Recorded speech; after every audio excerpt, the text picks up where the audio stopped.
Welcome, everyone. I'm really pleased today. Simon Rosenberg here from Hopium Chronicles. Got a great event today. We've been doing these series of events that I'm calling What Happened and What Comes Next.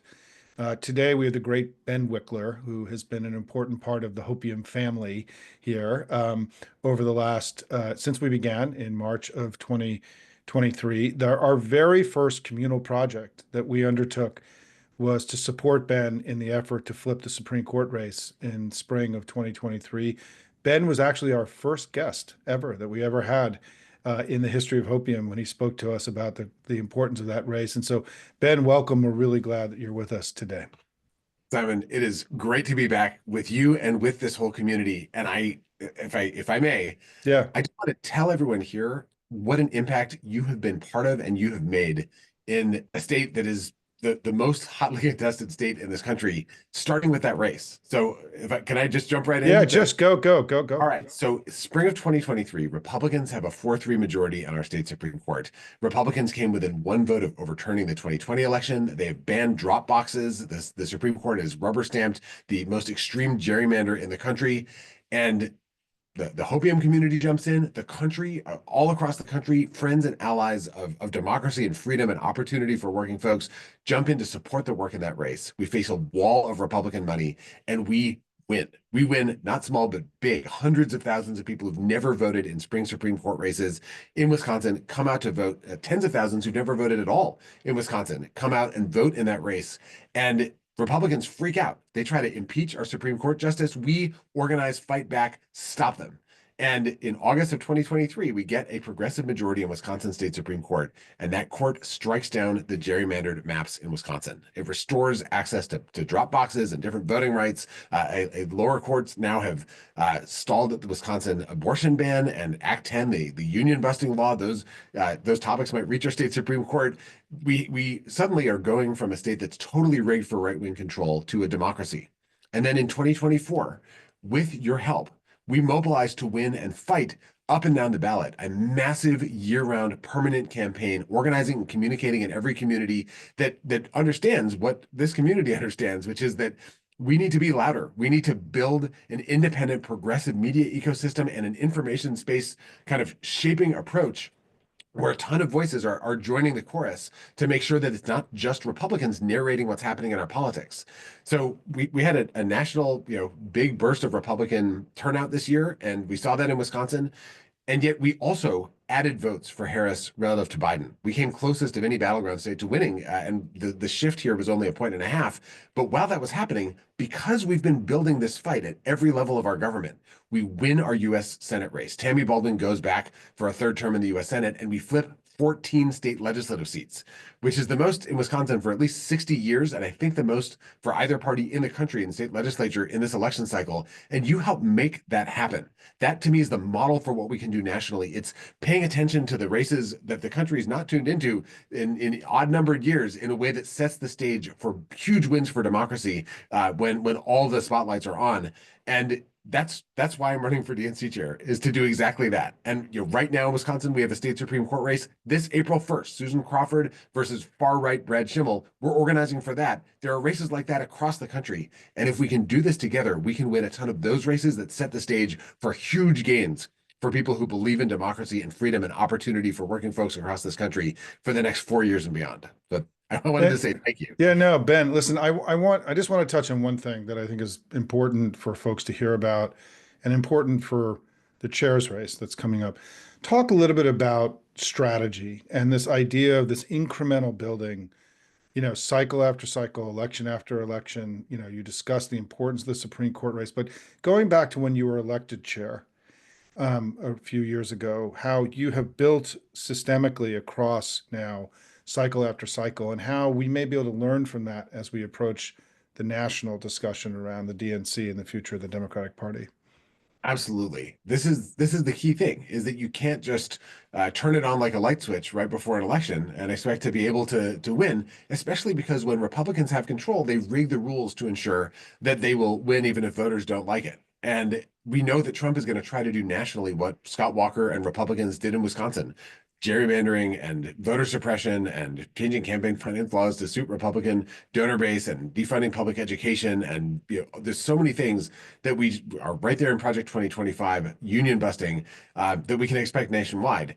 To fight back against that, you do need a permanent campaign. And I ran for chair because my predecessor chair, Martha Lanning, launched year-round organizing in our state. I fell in love with that and wanted to come in and add the year-round communication and digital work and the kind of connecting with national allies and partners to help supercharge the work here at home in Wisconsin.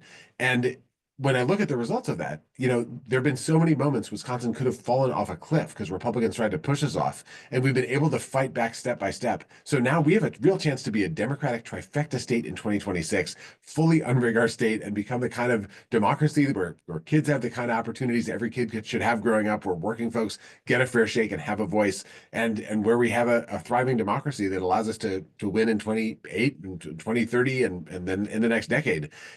When I look across the country, there's so much opportunity to level up the kind of floor for what the kind of democratic intensity looks like. And if we had done that nationwide, we'd be in a different place right now today. North Carolina Republicans threw down, invested, won the state Supreme Court majority in 2022, re-gerrymandered that state. That cost us 3 U.S. House seats. Republicans have a U.S. House majority today because of those state Supreme Court races a few years ago. And now this community's worked with Chair Anderson Clayton to do an enormous, amazing fight back in North Carolina that has had huge success, including in a state Supreme Court race that Republicans are freaking out about at this very moment.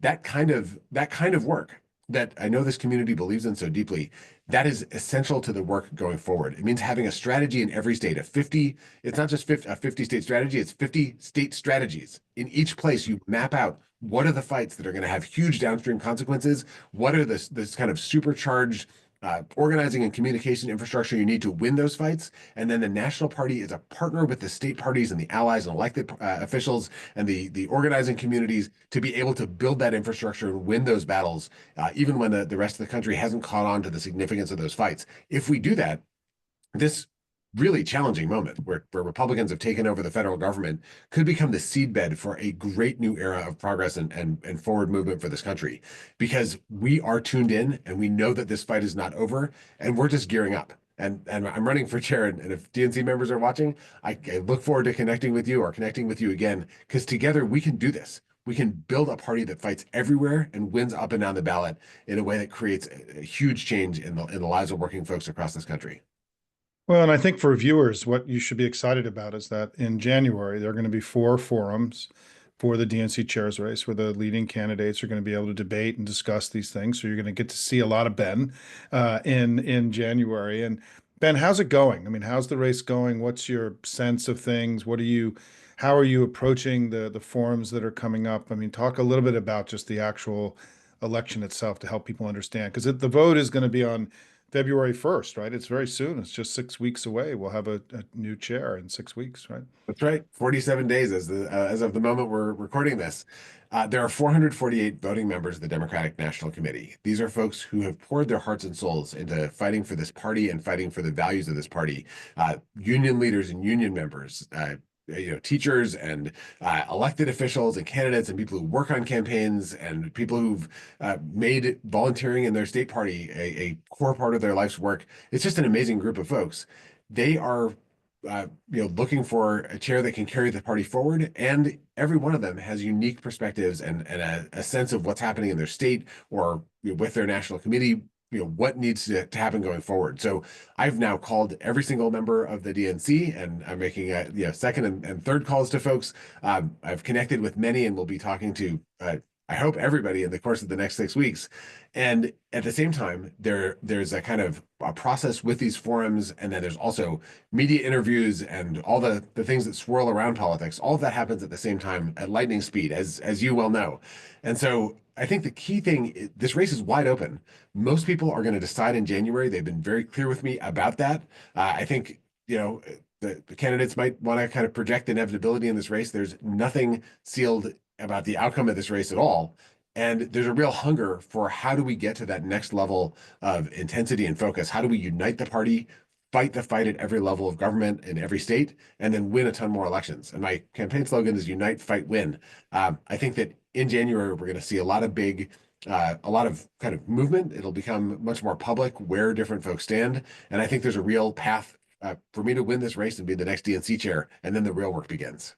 Well, and I'll tell you, Ben, I think it is hard now, given how we all feel about what happened and sort of the ugliness that we know that's going to come over the next few months, to sort of be hopeful and optimistic. But I think that as somebody who went through this 20 years ago, when Bush came out of the 2004 election, having won the popular vote and the electoral college vote, the last time Republicans won the popular vote, they had the trifecta in Congress. Just 2 years later, we had an extraordinary midterm in 2006.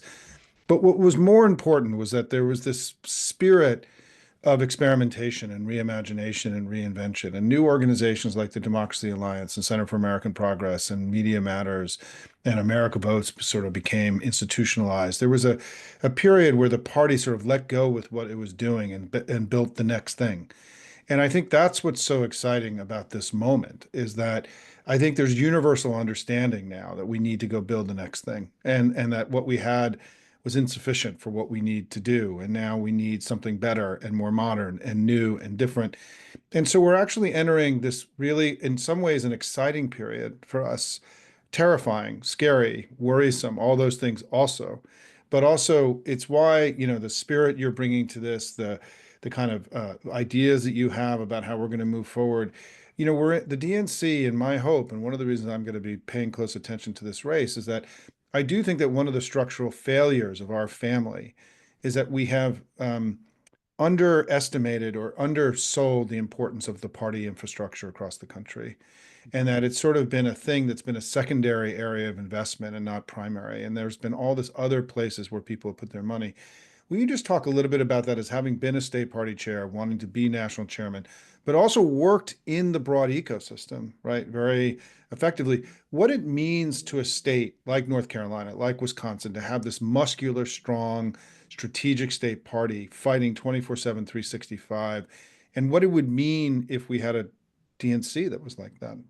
Absolutely. This is one of the striking things. We know that our ideas are more popular than the other sides. We know that our policies are more popular. We know that we are fighting for the many, not just a tiny handful of people at the top. And we actually have the people power energy out there. But what is critical, and in some places we don't have, is the party structure to channel that energy to make the case for those policies and for those values in a way that actually reaches people more powerfully than the other side's giant noise machine. So there are people across the country who get their news and information about Democrats only from Republicans.